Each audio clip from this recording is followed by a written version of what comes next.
Ashama harka fuunee kabajamtoota jaalatamtoota hordoftoota yuutuubii Aadameen Samrii bakkuma jirtanitti salaamtaan isin haadha qabdu isiniin jecha hunda keessanuu isin jaalladha.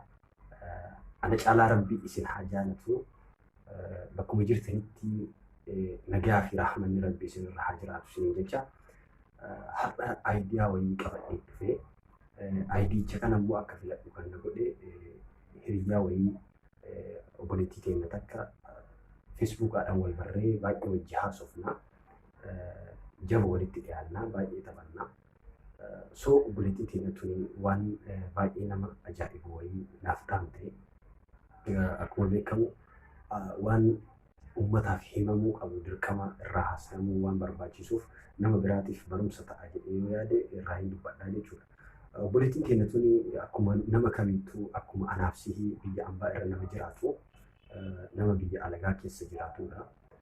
Garuu obboleettiin keenya tuni erga biyyaa baatee akka isin natti himtetti waggaa 4 fi baatii 3 waggaa 4 fi baatii 3 biyya ambaa keessa turtee jirti. Gara biyyaa akka galuu barbaaddu. Garuu galuuf immoo wanti ulfaataa akka itti ta'e akka baay'ee rakkattee akka baay'ee cinqamaa jirtu natti himte. Galuuf itti galuudhaan naan jettee waa hedduu natti haasoftee maqaa isii dha'uun barbaadu. Maqaa isii wanni dha'uun barbaanneef dhimma isiin natti himte ani isiniif himuu qabu hanga isiin eeyyamamaa taatutti osoo natti tolee viidiyoodhaan fidee isii haasoftee baay'ee namatti tolaa iyyuu. Garuu akkas godhuuf namoonni ofitti amanamummaa hin qabanii baay'ee dhimma namaa. Nama viidiyoo fuulduratti ba'uu saalfatu jira. Nama waan akkanaa haasawuun ittuma qaanfatu jira. Garuu akka barumsa namaaf ta'u fedhii waan qabaniif dhaamsa isaanii nu keessan dabarfatanii jechuudha. Kanaaf obboleettiin keenya haa galatamtu. Wanti isin naan jette ani waggaa 4 fi baatii 3 erga biyyaa ba'ee amma wanti hundi natti ulfaatee jira jette. Jireenya biyya ormaa keessatti natti ulfaatee jira. Biyyi abbaa natti ulfaatee jira. Gara biyya kiyyaa galuu barbaadaa jette. So galuuf immoo ni cinqamee jette. Maaltu siinqee obboleettii kiyyaa jedheen gaafadhe. Waggaa 4 fi baatii 3 keessatti homa takka hin qabu jette. Waan baay'ee nama ajaa'ibaati. Waan baay'ee garaa nama nyaataati. Waggaa 4 fi baatii 3 keessatti homa takka hin qabu jette. An waan qabu siyaayyuu garuu hin qabu jette. Akkamitti akkana ta'uu danda'ee jedheen gaafadhe. Ani mallaqa dalagadhu warratti ergaa jette. Mallaqa dalagadhu kan warratti ergu kana amma galuu edaa maaltu jira jennaan xiqqoo turii xiqqoo bubbulii naan jedhan warri jette. Yeroo tokko tokko abboonni keenyas haabonni keenyas rakkoo nu keessa jirruu fi maal keessa akka jirtan biyya arabaa kana keessatti isin faamanii isin beekanii sun immoo miidhaa guddaa fidaa jechuudha. Kanaaf baay'ee hojii haasofne obboleettii keenya tun du'aayis isii goonaaf inshaallah rabbiin yaada muraada isii haa guutuu fi dhaamsa isii kanaan wal qabatee shamarran teenya biyya ambaa irra jirtan biyya arabaa irra jirtan hunda keessaniifuu waan xiqqoo barumsa isinii ta'a jedhee yaadu waan xiqqoo isin fayyada jedhee yaadu. Taarika obboleettii teenyaa tanaan wal qabatee meeqa kamtu mee of laali meeqa kamtu seef goote waan dalagatte seef goote qabda laata. Uf halaalii fi xiqqoo uf halaaltanii fi nu hunduu uf laaluun dirqama. Yeroo tokko waan namarra mudate bakka san uf buuftee uf laaluudha. Namarraayis barumsa fudhatta si galee mudannoo ilma namaa tokko waan isa mudate caqasuu qofa osoo hin ta'in dhageettii callisuu qofa osoo hin ta'in ani hoo nama saniin maal addaan jira mudannoon nama kana mudate ana na mudatiin naaf duratti waan jedhu laaluun dirqama ta'a. So kanaaf dhaamsa takka isinii dhaamuu barbaade dhaamsa kiyya kana akka irraa fayyadamtan abdii qaba. Dhugaadha biyyarraa baatee shamarran keenya tolchaan dhaggeeffadha. Dhugaadha biyyarraa baatanii jirtanii haqiiqaa shamarran baay'inni isaanii waan nyaatan waan uffatan waan dhugan dhabaniitiin itti kan biyyaa bayan haqa dubbachuuf yoo ta'e. Akka nama kamittuu uf jijjiirraa jedhanii biyyaa bayan malee waan nyaannuuf waan dhugnu dhabnee rakkanne jiraachuu dadhabnee jedhanii kan bahe namoota muraasa ta'uu ni mala. Ni jira namni rakkoodhaan bahu ni jira. Harki irra caalu garuu jijjiirama agarsiifnaa jedhee biyyaa baya. Erga biyyaa bahe immoo jijjiirama san argisiisuun itti ulfaata. Waa hedduu danqa itti ta'e waa hedduu rakkoo ciccimtuu keessa seenan tokkoffaa akka biyyaa bahe saniin ta'uuf manni isiin dhayite sun rakkoodha. Lammata akkuma argaa jirru kana dalaysiisanii mallaqa dhabantu jira kan mataa ofiitu dhabee galuu jira sammuun isaa wanna godheetiin jechuudha. So maal ta'uu qabnaa ka jedhu as keessatti of laaluun dirqama ta'a jechuudha. Yaa obboleeyyan tiyya dhaamsa takka isinii dhaama. kaayyoon isin biyyaa baataniif jijjiiramuudhaaf. Yeroo hedduu shamarti takka biyya Arabaa turtee yoo gara biyyaa galtee yoo jijjiirama wayii hin agarsiisin yookaan galtee waan akka suuqii, waan akka buutiikii, waan kosmootiksii yoo isaa ta'u yoo isin hin baniin ilaalchi namaa akkuma waan mucattii san dhiirri qofti irraa nyaateetti akkuma waan mallaqa ofii dhiiratti bittinneessitee fixxeetitti namoota fudhatantu jira. Suni yaada dogongoraati. Ilmi namaa akkaataa hedduun qalaabata dhaba. Akkaataa hedduun mallaqa dalagee seef akka hin goone ta'a. Fakkeenyaaf mucattiin tuni anni gaafadhe dhugaa rabbii dubbachuudhaaf mallaqa kee akkamitti fixxee akkamitti kana mara dalagdee akkamitti ni shakkii kan bakka wanti kun akkamitti akkana ta'uu danda'e jedhee gaafadhe.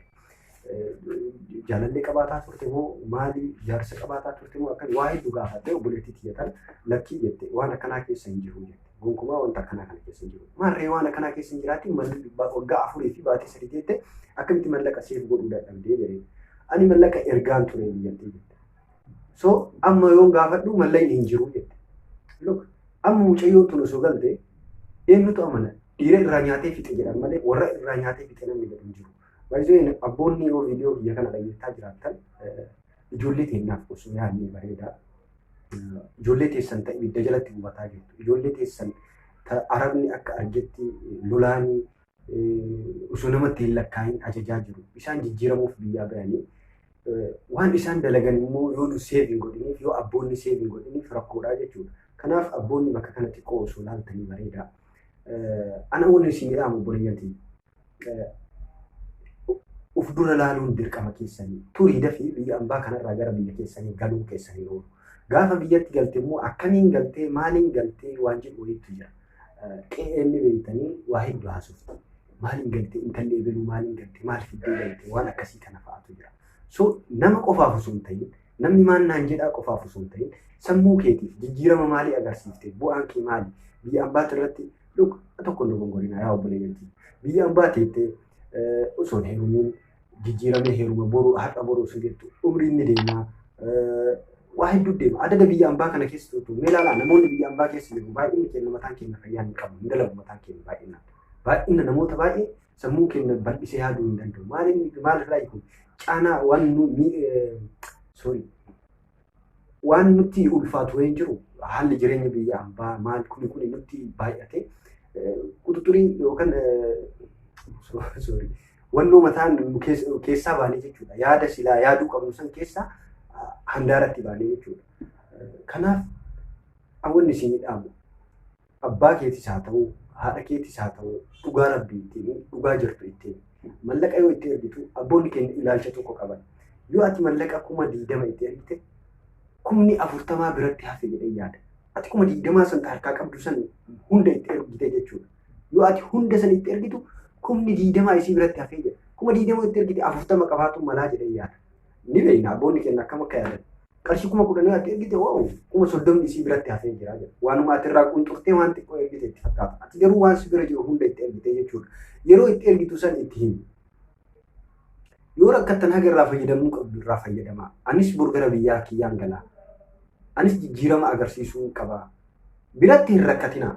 Garuu akka argitan harkaa hin godhinaa jedhiitii ittiin. Hanga ergite san immoo wanti biraa akkasi biratti hin hafne jala sarariitii ittiin. 20 qabaa 20 isinitti ergee jira amma homaan qabu. Jedhi ittiin. Yoo ati 20 itti ergiteetiin hin calqiftu 40 waan si biratti hafe itti fakkaataa jechuudha. Kun immoo dogongora guddaadha. Kun siifis miidhaadha. Borummoo abboonni keessis ni aaran. Si qofatti osoo hin ta'in ofittuu ni aaran. Sittis ni aaran ofittis ni aaran. Kana jechuu dhabuu keetinuu sitti hin aaran.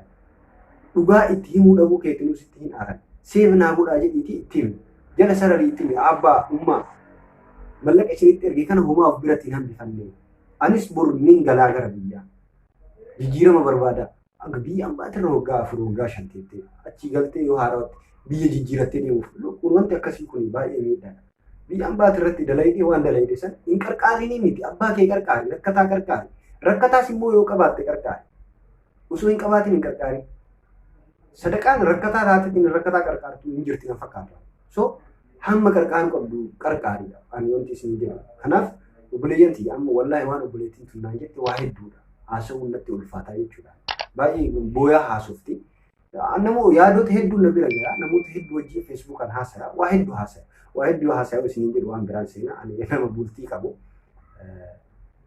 Jinjanaa homaa isinitti fakkaatiin namoota wajjin haasa'u jiru. Jinjanaa islaamiin jana shari'aan afurnaa eeyyama takkitti matii kunuunsee qabu naa wayya jedheeti. Haqa takkitti xiyyaatu yoo guuteen rabbi irraa na gaafata waan ta'eef waan akkasii keessa seenu. So yaa obboleeyyan tiyya seef waan goonu qabaatuu qabna. Amaanaa isinitti haa ta'u waan kana itti yaadaa tolchaati. Jijjiirama agarsiisuu qaba. Ilmi namaa jijjiirama agarsiisuu qaba. Ani waan isinii dhaamu amma wanta kamiin wanta qofa isinii dhaamu. Yeroo bakka hundattuu iyyuu akkana isin ta'in mee yoo kanaan isin akkana isin ta'in akkana yoo taate nama dhabdaa maatii keessa dhabda. Nama akkanatti gogaa wayii yoo taate akkanas yoo taate immoo uf dhabda. Akkana ta'e likkimatti waa hundaayyuu akkana gaaf taate nama sin dhabduu ufis hin dhabdu. Akkana yoo taate garuu maatis dhabdaa namas dhabdaa maatis dhabda akkana yoo taate. Yoo akkana taate immoo ufis dhabda. Kanaaf wasat jedhaa sila arabi walakkaa waan hundaayyuu yoo goonu waan itti wannoo jechuu qabnudha jechuudha. Kanaaf obboleeyyattii haqiiqaa waan kanarratti obboleettii tiyya takka ramadaana booda miidiyaa kiyya kanarratti dhiyaattee inshaallah iida kana booda miidiyaa kiyya kanarratti dhiyaattee biyya arabaati irratti waan isii mudatee fi rakkoo keessa jirtu gubbaa kaaftee hanga dakaatitti uummataaf barsiisuu barbaadaa naan jettee jirti. Obboleettii tiyya sanis ni fida qaamaan teettee rakkoon isii bira jira moo jireenya biyya ambaa keessa jira ka jedhus wajji mari'annaa jechuudha obboleettii tiyya tana. Fedhii ufiitini gara miidiyaa kiyya kanaa akka dhufu gara yuutuubii kiyya kanaa irratti akka dhufu barbaaddu kanatti hin ta'e ni affeeraa inshaallah waa hedduu irraa argattan jedheen abdii qaba.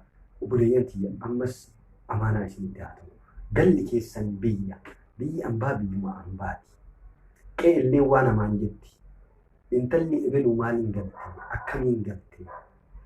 Abbeetifis gurra isaa eegis. Ufiifis gurra ta'e eeggatu. So ni miidhamta bara yaadaanis ni miidhamta. Gaafa biyya ambaatirra waggaa 4 waggaa 5 teettee osoo homaa seenin godhin biyyatti galtu. Haarootti jireenya biraa jijjiiruuf yookaan biyya jijjiirta. Yoo awwala Suudii turte Dubaay deemuu barbaadda. Yoo Dubaay turte Suudii deemuu barbaadda. Andi aynatti jireenya akkaataa tokko jiraatu baay'ee nama aarsa. Chinjii godhuudha. Akkana yoo isin jedhu nama akkasiisan ta'eetiin nama ni yaada garuu isin galee godhus baadhu waan tokko ni yaada. Ka godhu yaaduu dirqamaa jechuudha. Kanaaf ulfaadhaa galatummaa. Namoonni yaada qabdan akkuma isin jedhe koomantii keessan irratti barreessaa. Waan ilmi namaa irraa fayyadama jedhu waan baay'ee gama kiyyaan waan ilmi namaa irraa fayyadama jedhu.